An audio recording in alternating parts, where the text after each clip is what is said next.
When media landscapes change, sometimes the art has to too. Sometimes the stuff that used to work doesn't anymore.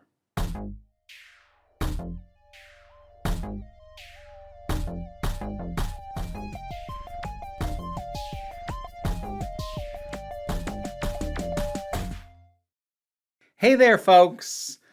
This is a broad topic that's been on my mind actually for a few months, but I kept putting it off to deal with other stuff that some of which was a little bit more time sensitive in terms of its relevance, or that I just felt like I had more energy for. But I kind of want to talk about the state of episodic television and the fact that it might be dying, or arguably already dead.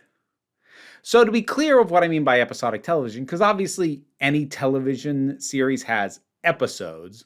So what the hell am I talking about? Well, there are the two, let's say the two extremes on a spectrum, purely serialized, in which a show is telling a continuous story over its episodes. Each episode sets up story to be picked up in the next, in the next, in the next. And that is stuff like Stranger Things, Game of Thrones, Breaking Bad. There would be the occasional more or less self-contained episode within that, but the overall structure of the thing is you are meant to be sticking with this to see a continuing story play out. On the other far end is purely episodic. Well, actually, I suppose the other true extreme would be anthology, but that's a slightly separate conversation, although also not really. I'll kind of come back to that. But on the other side of a spectrum is episodic. Now, episodic television is one in which you are not expected necessarily to follow every single episode. You are expected to be able to come in more or less cold. Like, maybe it would help if you've seen an episode before to know the dynamics between the characters, but for the most part, the story of an episode is the story of that episode. It starts, it finishes. When you see the next episode, it's a different story. It'll start, it'll finish. Now, some examples of episodic television, well, honestly, probably the best example is just sitcoms. Like especially older traditional sitcoms, like the heyday of sitcoms from the 70s, 80s, 90s. All of those shows were very episodic, where even if you've never seen an episode before, you could come in, get a sense of who these characters are, and follow whatever the story of this episode is, and you'll be fine. They're designed that way. Now, I did say it is a spectrum. It's not just the extreme ends of only these two options, because over the years, there have been things that kind of hang out in the middle. Things like, say, Buffy the Vampire Slayer, Supernatural, Doctor Who. Things that may have individual, more or less contained episodes that complete the immediate story, and that might even be the standard that most episodes are, but there are also overarching stories that continue on in addition to that. This is the sort of thing that, in the case of something like Buffy, would be usually the story about the main villain, the big bad. You're seeing the main villain that's going to be the big problem at the tail end of the season, scheming, setting up plans, or you're seeing some of the relationships between characters evolve and change even as you are dealing with self-contained sort of monster of the week stuff for a decent amount of the run of that show. Or in the case of something like Doctor Who, which I would actually argue is even more episodic, they go for rather frequently, they go for what I call the mystery box, which I don't like, but is a form of very soft serialization where there's hints and these little moments and notions of like, there's something going on in the background. We don't know what it is. We'll find out at the finale. So technically there is a through line, even though most episodes will be self-contained. And the thing is, this year especially, after finishing, I would say both the most recent seasons of Doctor Who and Star Trek Strange New Worlds, neither of which was especially good. Strange New Worlds was worse as an overall season. I think the low points of the Doctor Who season 2 might have been lower, but the overall product, I think, was worse. It wasn't good for either one. But the thing is, part of what got me thinking about this overall subject was those shows, because historically, both Star Trek as a franchise and Doctor Who have been episodic. I mean, classic Doctor Who nerds, don't get on my butt about like, oh, but that was serialized. Every story, while it had multiple episodes, was still self-contained for the most part. There were very, very, very few through lines that continued as stories that you were expected to have seen the previous story so that you can understand the new one. Just because you broke it up into 4 to 10 part individual stories doesn't make it any less episodic in its overall structure. From story to story, it is episodic, even though individual episodes might be having multiple of those to make up any of those given stories. So don't, the pedants can back off, okay? But both of those shows, for my purposes, and fine, if you want to be a dingus and say classic Doctor Who doesn't count, fine. Then starting with the 2005 revival, it definitely was. So get off my rear about it. I might have some annoyances with stuff that sometimes gets brought up in the comments. I should try and not have that get to me as much as it does sometimes. Anyways, and Star Trek, absolutely. You know, Star Trek has some series that would adopt certain ongoing and serialized elements. Deep Space Nine is a solid example. Discovery, I think. I actually have not seen any of Discovery, and I've only seen some of DS9, but that's my understanding of those two series. Whereas the original Star Trek The Next Generation and Star Trek Strange New Worlds was, very much trying to be nostalgic for the older stuff, was also set up to be far more episodic. And I'm not going to say that the episodic format is the reason neither that nor the recent season of Doctor Who were bad, but they didn't help. Now, I'm sure some people out there are going to say, there's still plenty of episodic TV out there, plenty of successful episodic TV. Okay. But how much of that is legacy media? How much of that is stuff like The Simpsons or CSI or Law and Order? Things that actually started back when episodic was the standard. And they are able to maintain that because that's what they are to their audiences. How many new episodic shows have been successful, have stuck around, have lasted more than 1 or 2 seasons? Because even when they're continuations of earlier things, like a lot of these revived shows like The X-Files and the Frasier revival, they only last a couple seasons and then they're gone. What's going on? The thing is that it's not just the current landscape that has kind of been a problem for episodic TV. Episodic TV has been suffering for a while now, actually. But to deal with the immediate sense, one of the things I talked about with the first season of the most recent era of Doctor Who, Shurigawa's first season, was that 8 episodes was not nearly enough. Especially if you were still doing the same format that you've been doing since 2005. If you're still doing self-contained episodes with a mystery box through line that gets resolved in a 2-parter at the end, 8 episodes does not work. I did an entire video explaining why that is, but here's the short version. When creators are given such a small episode count, the approach seems to be every episode needs to have some big swing or some notable gimmick.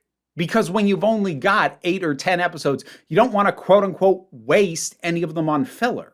Episodic shows, back in the days where seasons were 20, 24 episodes on average, episodic worked really well because you could come up with filler episodes, even if you were doing some more overarching stuff, because you've got all this time to fill. You're going to have some that are just going to need to be fun little side ideas or just kind of a standard whatever is the normal for that show. And that's fine. As long as it's not the only thing you're doing, and if you've got 20 episodes in a season, I don't know, 6, 7, 8 filler episodes spread across it. The others are, more interesting, more novel, more gimmicky, bigger swings, bigger ideas. That's fine. But when you've only got 8 or 10 episodes, it feels like a waste to have filler episodes. But the thing is, filler episodes kind of set the template for what is normal. A filler episode, or an episode generally thought of as filler simply because it doesn't contribute to a grander story or isn't some genre experiment or some wild new idea, they kind of get to write it as if they have no value. No, they do.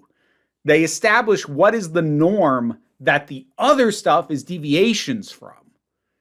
Because if you don't set up what is standard, then your bigger swings are less meaningful because that's what you're doing all the time.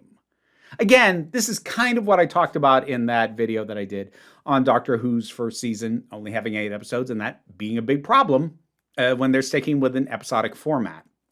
Overall, the streaming era has brought us shorter seasons.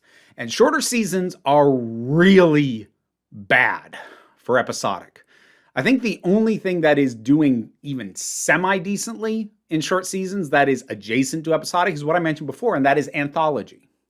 You know, you've got stuff like Black Mirror, Love, Death, and Robots. It's almost sort of the extreme of episodic where like every story is not only self-contained, it is self-contained to the point that it literally has none of the same characters, isn't the same setting. It's not even in the same visual style for a lot of this stuff. And that can do very well because that is a case where every episode is so different that you can get away with seasons as short as like 3 episodes in the case of something like Black Mirror. But when you have a constant cast and recurring characters, you do have to get to know them in terms of what is their normal. Again, you can kind of get away with everything being a little bit heightened if you're doing a more extended story. But even there, you still need breather episodes so that it's not just all pumped up to 11 all the time. It can't be earth-shattering revelations every episode. That's exhausting. You're gonna need breather episodes so the audience can catch their breath and decompress in between some of the bigger stuff. And the episodic equivalent of that is what is often derided as filler episodes. They fill out the season and give us that sense of what is normal. We can't do that when there's only 8 to 10 episodes per season. It feels like a waste, especially where part of the reason we only have 8 to 10 episodes per season for a lot of these shows is their budgets have inflated massively on a per episode basis. Now, I could have an entire side conversation about how, boy, sure would be nice if that wasn't the case. Sure would be nice if it was acceptable to audiences, or if studios and networks were willing to take a swing and see if it was acceptable to audiences, that they get something with a lower visual standard but more episodes and longer form storytelling. Maybe audiences would. Studios and networks assume that they won't. And maybe they're right, maybe they're not. Nobody's really taking a swing on that outside of animation. Animation, if you can style it properly, you can get away with something lower budgeted on a per episode basis that maybe isn't as slick, but still has a real unique design aesthetic or something else. But especially if we're talking live action, especially if we're talking sci-fi or fantasy, the expectation that the industry has set for itself is that TV shows now look as good as movies, which is financially unsustainable. But to even try and sustain it, they have to shorten season lengths. And short seasons do not work with episodic. But as I said, this is not just a sudden thing that has hurt episodic television. The problems for episodic television have been going on for a while.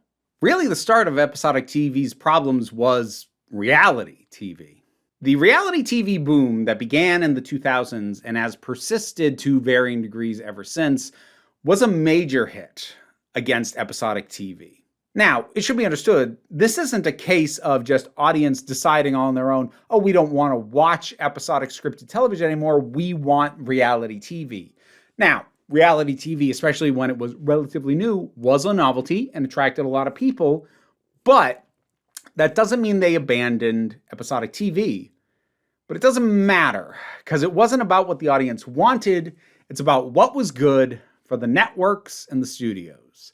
Because the thing about episodic TV is that even at its least expensive, you know, like a real super basic sitcom where you are dealing with actors who cannot command a particularly high pay at present. You are maybe dealing with a writer's room that is a lot of newbies. You have 1 or 2 standard sets that you build and then just use, and you don't do a lot of locations and you don't do a lot of new sets and you don't have a lot of guest stars and there's nothing real fancy in terms of visual effects or anything else like that. The floor for the least amount that something like that can cost is still pretty high. Because even if you get the cheapest actors, the cheapest writers, the cheapest technicians and set builders, they're all still union and they have a minimum amount they have to be paid. Prior to the explosion of reality television, things like sitcoms were the cheap cash grab kind of product, at least for prime time. You get into daytime, and that's where you get things like daytime talk shows and soaps, and that's kind of a different world, targeting a different audience. But dealing with prime time at the very least, sitcoms were generally the economically safe bet. Of the kind of stuff that you could be putting out there that was scripted entertainment, it was easiest to keep the costs down on a new sitcom than on most other things. It was cheaper than animation. It was cheaper than hour-long dramas. It was cheaper than anything that was trying to be science fiction. Fantasy wasn't really much of a thing on TV in the late 80s, early 2000s. But, of your options for a scripted show, low-level sitcom is about as cheap as it got. But as I said, there's still a floor, and that floor only goes so far down. And reality TV was cheaper. You didn't have to get union actors. You didn't have to get union writers. You still needed union people for a lot of the technical end of things, but some of your major expenses were effectively gone. Now, a lot of people involved in reality television did still get compensated to various degrees, and it kind of varied depending on how the show was set up. Like, take something such as Survivor. Participants got a stipend depending on how many episodes they were able to sustain themselves and remain on the show through. But again, what they were getting didn't have the same required minimums that you had for actors, be they guests or regulars. So you suddenly have made your cost for talent so much cheaper with reality TV. Now, if the show becomes a hit, these people will be more expensive because they get to negotiate higher rates later on. Then again, even that is only an issue if your format doesn't allow you to completely refresh the cast every single season the way a whole bunch of reality shows do. But to launch something, so much cheaper than launching a proper scripted show. So whereas the cheap option used to be sitcoms, suddenly the cheap option for possible maximum return on investment was reality shows. And I say maximum return on investment because, like I said, costs go down, especially when you launch it initially, if you are playing it smartly. And the upside, if you're a big hit, is huge. Because if you control your costs on a reality show that becomes a massive hit, oh boy, the returns of that are something else. And that was why we started to see reality TV take over. Was there demand from an audience? Yes, of course there was. If there was literally no demand, it wouldn't have worked. But the reason it exploded as big as it did, and the budgets and the things that would have once been allocated to episodic style television went to reality shows, because reality shows had better return on investment. And even if it failed, you failed smaller most of the time. So this actually, in an odd way, was good for the industry. Not in all ways, but in some ways, because one of the reasons we had the so-called golden age of television, starting with stuff like The Sopranos, going into Mad Men, Breaking Bad, Game of Thrones, The Walking Dead, etc., part of the reason that happened was because it had gotten to the point where, okay, our cheap option is now reality television. So we're not going to do this episodic stuff, but we still want some degree of prestige. So when we're going to pitch and we're going to aim for, and we're going to try and sell to our audience a scripted show, it's going to be bigger. It's going to be grander. It's going to be serialized. It's going to have ongoing arcs. It's going to have the best actors that we can get our hands on. Prestige television became the premium product as the cheap junk food option that once was episodic TV in prime time became reality television. So the lower end, what is the cheapest thing that we can do and crank out real quickly, became reality show TV. But then the upper end was like, okay, we want to differentiate ourselves from that even more. And you started seeing entire TV shows running for multiple seasons that had the amount of prestige and budget and work poured into them that used to just be reserved for things like miniseries and television events like Roots. So I don't want to act like the initial decline of episodic TV in the wake of the far cheaper to produce reality shows was a total net negative. For the overall industry, it wasn't that so much. It was a reshuffling of priorities in a way that benefited some types of television and hurt others. And the one that really got hurt was episodic. Because the notion of doing a high gloss, high budget, high production, prestige episodic show, that nobody really tried to do that. Because if you're going to go real prestige, your pitch is big ongoing story, not story of the week. Just even saying that makes it sound cheaper. And as a result, pretty much we are now, as I said, at a point where the vast majority of episodic primetime shows that are still being made, they're legacy products. They're around because there was already this thing, and it either never went away, like your Law and Orders and CSIs and Simpsons and Family Guys and South Parks, etc., or you revived them and wanted them to look like the older thing. But then again, even most of the times they've done that, it's only gotten a couple seasons out of it. Why does this matter? I mean, depending on your taste in television, maybe it doesn't. But the thing is, I like a variety in my diet. I don't really do reality shows. I did for a time. I've mentioned elsewhere before, I used to professionally write about Jersey Shore of all things.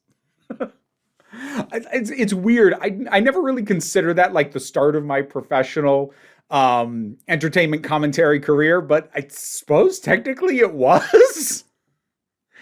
Wow, that's so weird to think about. But I don't really do reality shows anymore. And as much as I can appreciate, a really well-crafted, continuing serialized story, there's something I really miss about being able to come in and get a story and just sit down for half an hour, 45 minutes, an hour, and get a complete experience. I don't feel like I get that much anymore. And yeah, to a certain degree, that's nostalgia. I'm in my 40s. I don't know what to tell you. So it's distinctly possible that younger viewers don't really have much use for episodic as a format. Maybe it has no appeal to them, but maybe it would if more stuff was willing to be that. But again, as we have seen more and more shows just be ended or have their budgets per episode increase and therefore their seasons shortened and are sometimes dropped in a binge format on streaming, binging is absolutely detrimental to an episodic experience. It does not benefit you to just have dropped at you all at once an entire season of episodic shows where it's a closed story. I think the closest thing that I can think to episodic that has done well, that's a new product, is Poker Face.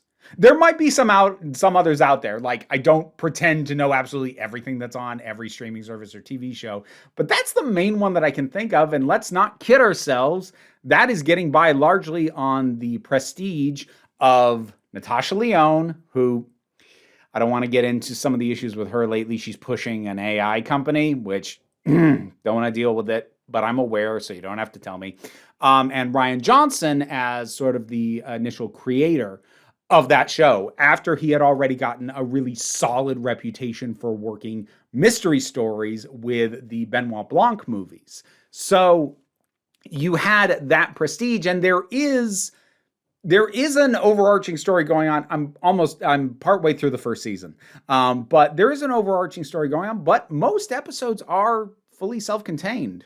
It kind of takes the Columbo approach to things, which I appreciate, but that's one of the only instances I can think of. And even that, you could argue that it's kind of a legacy show in its formatting, if not its characters and specific plots, because it's a procedural. And like I said, Columbo style. We're not getting New Columbo, and we shouldn't, to be clear. Like, if it's not Peter Falk, I don't want it. But we weren't getting more of that. And procedurals is a format that absolutely works for episodic. I know I put a lot of emphasis on sitcoms, but procedurals too absolutely are ripe for an episodic format. But we don't get a ton new of those either. We get some, and some of them hang on, and maybe they make a splash when they first show up, but I don't really see people like continuing to go on about these things. And at least as far as the marketing for a lot of them goes, because again, a lot of the stuff I haven't seen, the emphasis is definitely much more on look at the continuing evolving story of these people and much less here's what they're doing this week. Now, maybe that's just a shift in marketing. Maybe the actual product represents that. But even if it is just a shift in marketing, that still tells me that studios and networks don't think that marketing an episodic thing as episodic is going to work out particularly well for them. And whether or not that's true, I don't know. One of the annoying things about studio heads, like the heads of any large corporation, is sometimes they do their things based off what their audience or customer base wants, and sometimes they do things based off what they assume the audience or customer base wants, or what would be really good for them if their customer or audience base wanted that. How much of that is driving any of these decisions? It's a little sort of mix of elements, and it shifts basically in every instance. But as somebody who grew up on episodic television, who grew up on Star Trek: The Next Generation and Cheers and The Simpsons, I miss it. I miss being able to sit down and watch a show that honestly I could probably put on shuffle. I could probably just pick a random episode and I'd get a nice little experience with any episode from any season as a little self-contained thing to just be with characters who I know and I enjoy. And maybe I'm just out of date for that. So is episodic TV dying? Maybe not fully. It's on life support. I feel pretty confident about that. And I don't know if it holds appeal to anyone who doesn't have nostalgia for the format. I don't know. And maybe ultimately, maybe it doesn't matter. Formats die. Before I was around, the variety show was a big thing. Yeah, not so much now. Formats shift. They change. They come in and out of fashion, and sometimes they come back later, and sometimes they don't. It is just kind of what happens, but being that I'm watching shows that have succeeded as episodic before and now look like they're flailing trying to be episodic in the current climate, like Doctor Who, like Star Trek: Strange New Worlds, I just couldn't help but think I might be seeing the end of this format within my lifetime. I just wanted to share those thoughts. What do you think about this? What are your thoughts on episodic TV in general? Any specific shows that you either have liked historically or episodic shows that are newer that are actually doing well? Like I said, I tried to have an expansive view of this, but I also can't watch and be aware of everything. I have blind spots, I know. Yeah, so if you think I'm off base because I didn't expand my scope enough, by all means, take me to task on this. I'd love to be wrong, to be clear. But whatever your thoughts are, drop something down in the comments and let's talk about it. Now, Patreon is what pays my bills, and aside from, the views that I get on here, and ensures that I'm able to do this as my living. Even if you can't help me out that way, like, share, subscribe, those also help. But don't worry too much about it, though. What I really want you to remember is that you are beautiful, you are valid, and you are loved. You are the council. I'm just running the meetings. And until next time, this council is adjourned.